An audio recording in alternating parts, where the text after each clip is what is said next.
And he kind of skirted the issue of being Jewish and not being Jewish, because he saw that what was going on. Here's this Polish Jew that comes to Germany, becomes famous in Germany, and at the time Germany is looking for some sort of strength, and they have this vision of this Nordic strong person.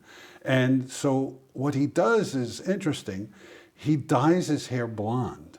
He happens to be a blue-eyed, not anything like what people would think a Jew would look like. And so the Germans idolized him. They thought he was the prototypical German.